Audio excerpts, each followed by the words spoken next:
The views and opinions expressed in the following program are those of the participants and do not necessarily reflect those of KSMQ Public Service Media Incorporated or its assigns. On today's Farm Connections, we visit interesting places near and far. First stop, Switzerland, as we meet with University of Minnesota students who discuss their recent study trip that focused on alpine farming. Then we travel to Houston County, Minnesota, where local farmers dress up their farms with colorful and meaningful barn quilts. We also meet the next FFA Student Leader of the Week, all right now on Farm Connections.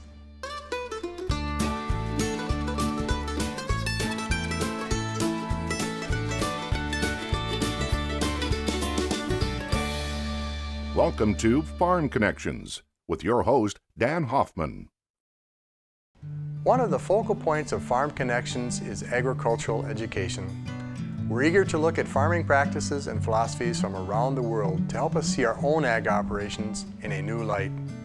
Today we're excited to connect with a group of students from the University of Minnesota who traveled to Switzerland to better understand alpine farming. What kinds of crops and livestock are grown in high altitudes? What traditions are upheld, and what new cutting-edge techniques are employed. Let's listen in. Julie, you took these fine young ladies and some others to Switzerland. Why? Well, that's a very good question. This was actually our 4th year doing this, and at the University of Minnesota we really are trying to get our students to travel abroad, even if it's for 2 weeks like this trip was. And we were approached 5 years ago to be a part of this trip, and I jumped at the chance being an exchange student in Switzerland in the mid-1990s, and I thought this would be a great experience. And Switzerland is a good jumping off place for international travel. It's a foreign country, but it's not too terribly different. So we go there and study alpine agriculture, about what it's like farming in the mountains, what it's like living in the mountains, how the families are different, the government is different, and so it's turned out to be a great experience for our students. Excellent, thanks. Chelsea, what did you find when you got there? Well, as soon as we stepped off the plane, we could obviously tell that we were in a German-speaking country, and immediately we all just started trying to figure out what everything meant. We had received a sheet beforehand giving us a few different German phrases to know and use while we were in Switzerland, and we definitely put those to good use. And as soon as we got into the trip, it was just wonderful to experience the agriculture. We spent the first few days at the agricultural college in the town of Landcourt, and after that traveled to a host family stay where we went in pairs or singles and got to stay on a real Swiss farm for 3 days before traveling to a different region of Switzerland for the second week. Fabulous experience, thank you. Meg, you got off that plane, what did you experience? First, I was really excited because I love Europe. I went there once before, and I was so excited to go to Switzerland. And I have a dairy science major, so since it was a dairy-based trip, I was super excited to get started and see everything.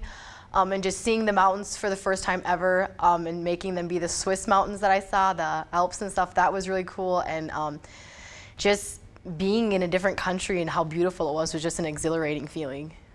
Well, with mountains and all the kinds of things that happen in valleys and different elevations, did you see different agriculture at each level, or was it all the same? Obviously, the valley is going to be a lot more fertile land and a little bit more room for having fields. And as you work up the Alp, in the summertime, the cows will go up to the Alp and graze for the summer. And when you get to the very, very high elevations, there isn't necessarily a lot of room for having agriculture, and so it's a lot different in the United States where we have 100-acre fields that we can harvest our corn in. They're farming in very small areas on the mountainside at very steep slopes. Meg, was the machinery the same as what you're used to on your farm? No, not at all. They have very small machines, and they're very wide, so they can maneuver on the mountains. But a lot of the time, they cut things by hand and then rake it down the mountainside.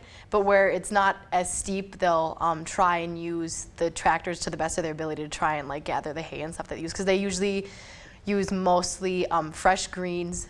They don't really feed corn like we do here in the U.S. They do lots of fresh forages and stuff. That's what they feed their cattle over there. What's the average size of the dairy herd? Any idea? Well, I'd say probably about 50 or smaller.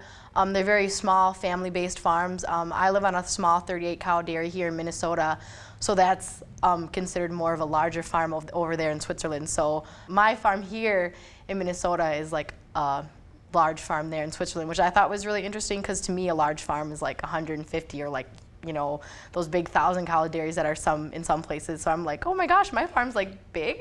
So it was an interesting thing to find out that like I would be very sustainable there than I am more here in Minnesota. So that was really interesting to learn.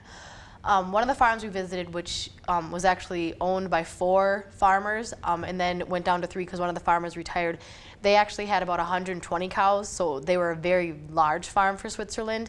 And they actually had like portable parlors at their farm, so then that's how they would like sustain themselves up in the mountains, so then they could have the cows be milked in the summer.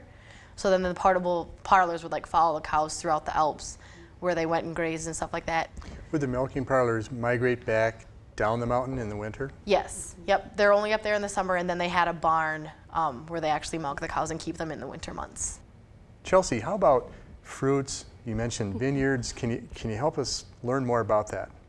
Well, fruits and vegetables are a very widely grown crop in Switzerland. We had the opportunity to visit a very large berry farm and going to, they grew strawberries, raspberries, and plums there, and provided, I think it was close to 20% of the strawberries for Switzerland. So very large farm, fruit farm in Switzerland. And at the end of our tour, they gave us just these large bowls of strawberries with whipped cream on top, and it was very, very good. And wine is also a very important part of their culture there too. The valleys provide a good climate for growing grapes, and in the town that my host family lived in, it was actually a town of only 600 people, and there's over 30 wineries in that one town.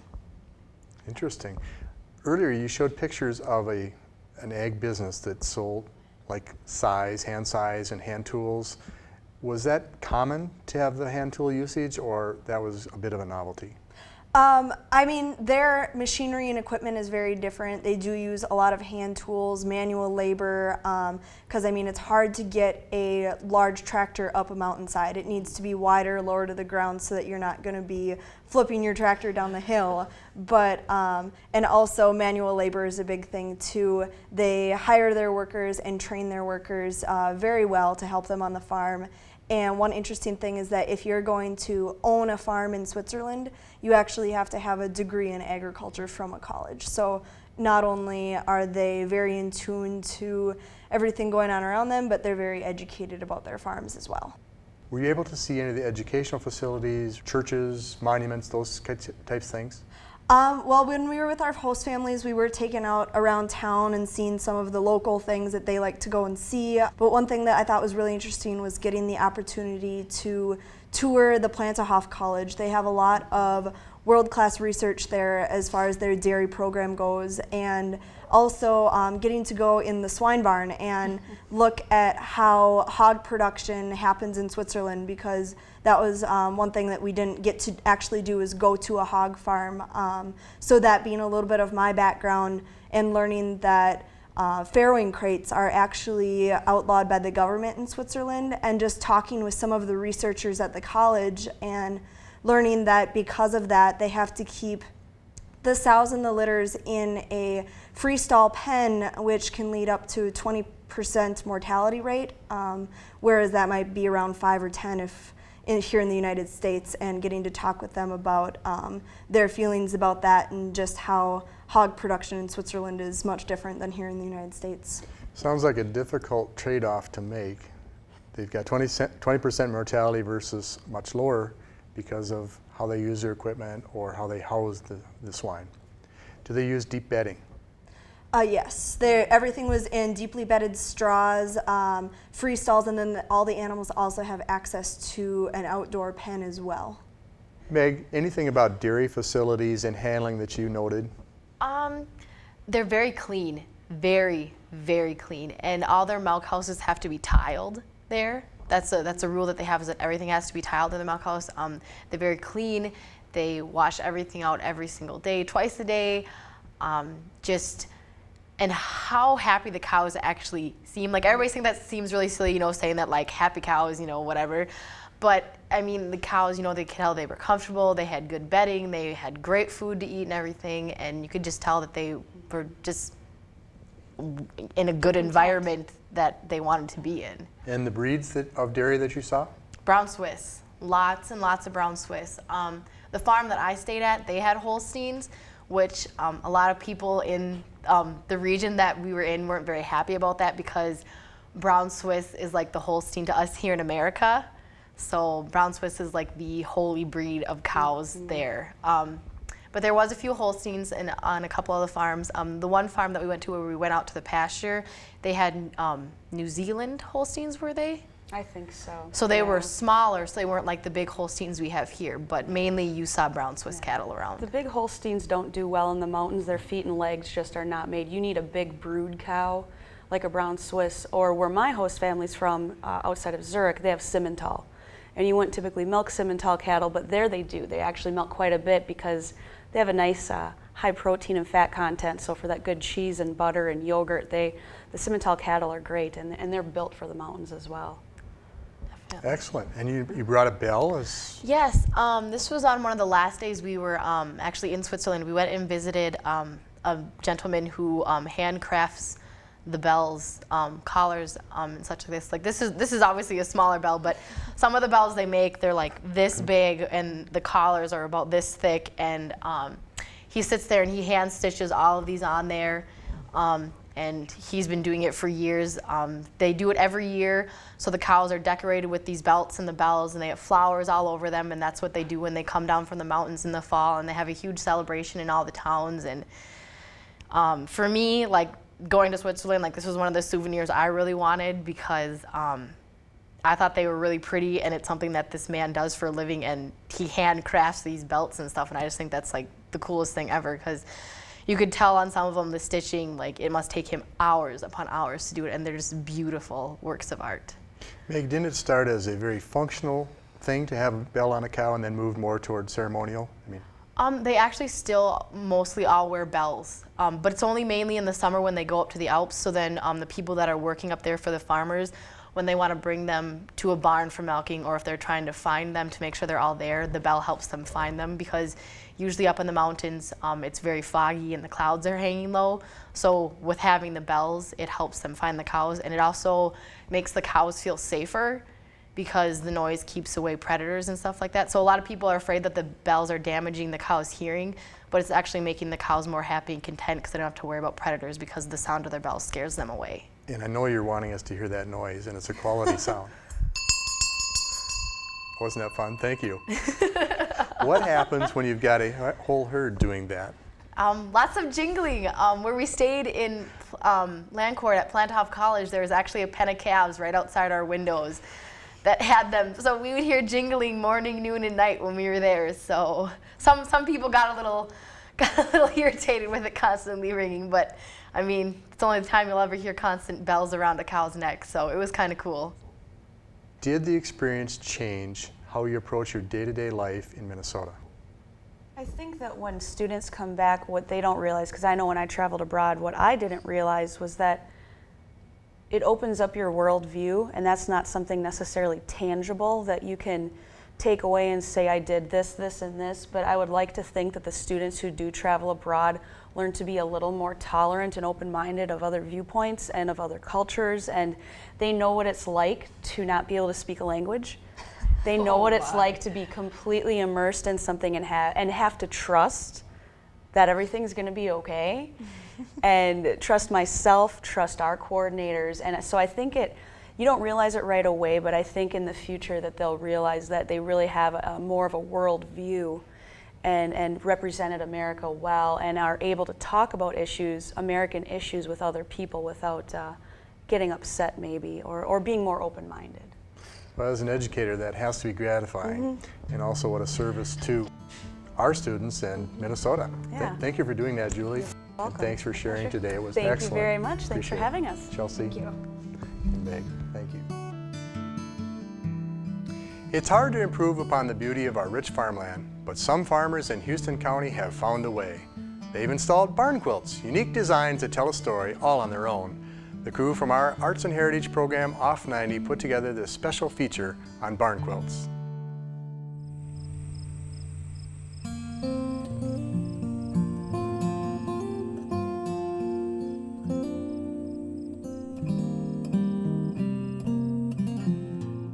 Quilts tell a story, and this is just another way to tell a story. I just love the bold colors of it. I love the pattern and how it changes when you look at it. It depends on where you put your eye. It changes all the time. We live really in God's country down here, I think, and it's such a beautiful spot. We have so many neat things to offer people when they come to Houston County.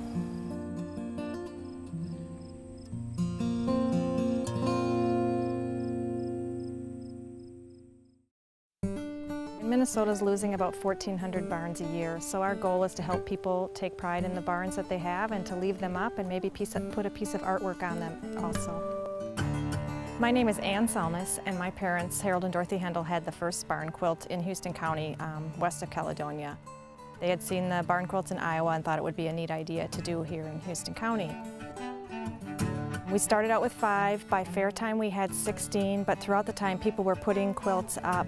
Right now in 2010 we have 44 quilts up, and our goal is to have 50 in the county by the end of the year. The project just really grew quickly, and I think people are really taking pride in their barns, in our rural heritage. People stop and they pull into our driveway and they're just really excited about seeing the quilts and thought it was a great idea. We now have a tour with hopefully 50 quilts by the end of the year, and the tour route is set up throughout Houston County. You can wind through some beautiful back roads, see different streams. We have some really neat natural resources in the area. We're trying to get people to stay in the local B&Bs, in the local state park, to use the facilities in Caledonia and surrounding communities. The initiative's called Quilting the Countryside. A lot of groups came together to help us. The Sentence to Serve group helped prime boards. The school industrial arts class helped prime the boards for it. Community volunteers helped paint quilts for our auctions and for our initial quilts to get those up. You know, Senator Sharon Ropes played a lead role as well in helping us promote this by designating us as the heart of quilt country. God's given us years of happiness here, now we must part. And as the angels come and call for you, the pains of grief tug at my heart. Oh, my darling, my heart breaks as you take your long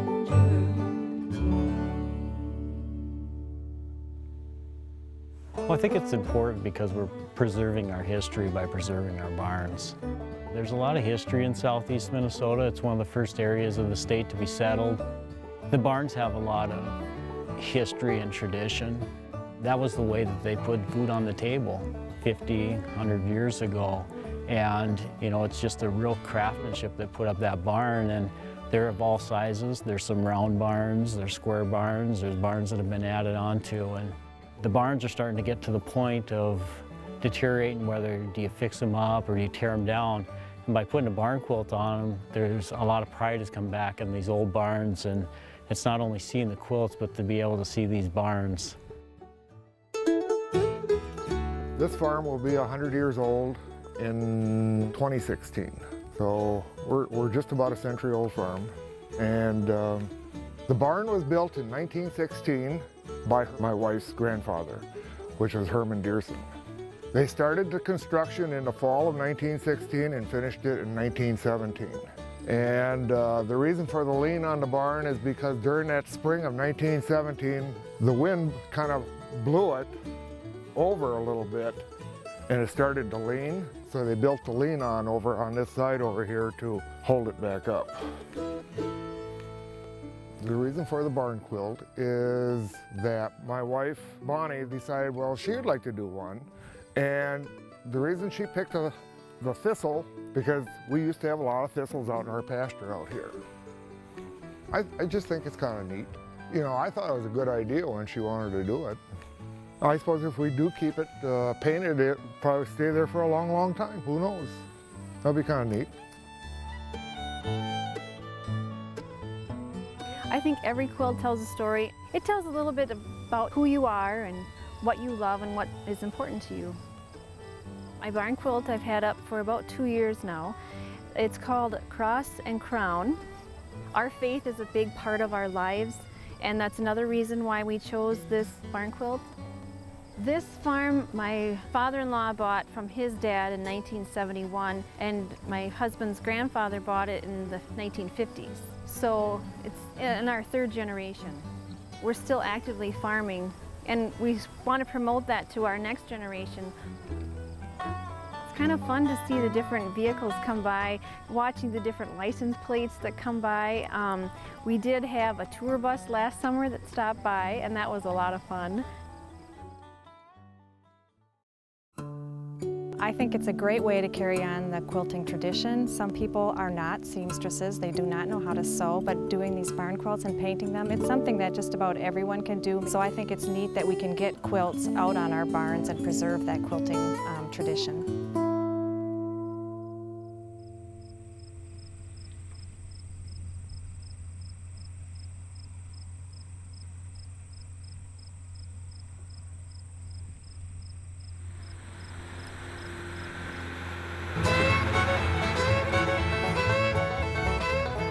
I'm Steve Bauer from Caledonia Lumber Company in Caledonia, Minnesota, and we build homes and agricultural buildings. I got about 10 employees, so I switch off, and every now and then I'll pull an employee off and say, okay, we gotta go put a barn quilt up, so. We have probably put up personally about 10 of them with our big machine. First, somebody's gonna come in and purchase 2 pieces of AC plywood and 5 2x4s, 8 foot long. It's just standard 2x4 pine, non-treated. And again, the plywood's just a good 7-ply plywood, so it doesn't delaminate on you. Then they take them to whoever they want and they paint them. I think they look great, and there's so many different designs.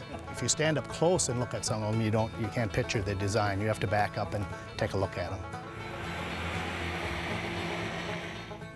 It's a turkey, the Winnebago Tom.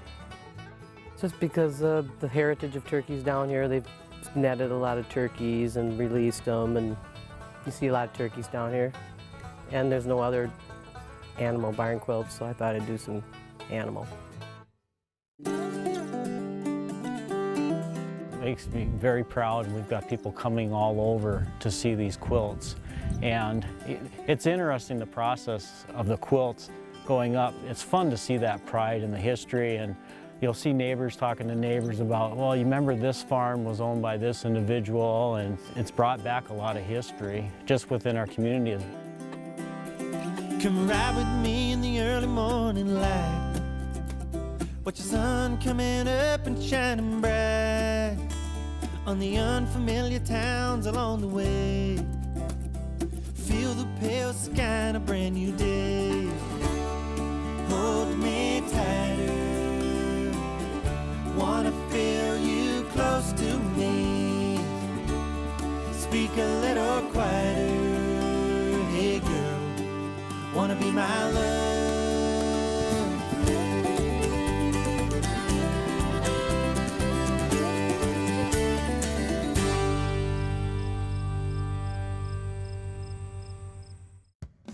KSMQ congratulates our FFA Student Leader of the Week, Tessa Ries of the Red Wing FFA Chapter. I grew up on a farm, so I've always been interested in agriculture.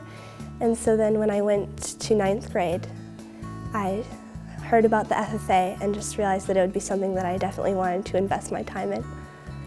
My CDE is nursery landscaping, and we identify different plants, learn about the fertilizer that they all need, the different conditions they like, and nursery landscaping in general, so different landscaping plans.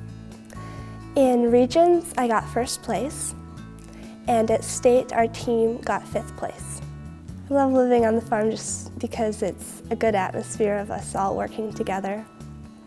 We're a 3-generation farm, so we all closely work together. So we just have a fun time just being a good team and working towards the goal of sustainability. We have 3 ponies and 2 big horses. The one pony we rescued from an auction, so I trained him to ride, and he's a large pony, so I ride him. And I give horseback riding lessons to my neighbors. I'm a part of the World Food Prize Youth Institute. It's a youth organization that is all youth that is interested in learning more about becoming sustainable and feeding the world as the population grows. The World Food Prize is an award, kind of like the Nobel Peace Prize, given to people who are leaders in agriculture. And at the time when I was put into the nursery landscaping CDE, I had no idea how much I love plants, and now I've just discovered that there's just a whole new world that I am totally interested in and going to have a career in someday. I'm planning on coming to the University of Minnesota for applied plant science degree, and then I'm planning on coming here also as a grad student to study agronomy. I'd like to be an agronomist in the future.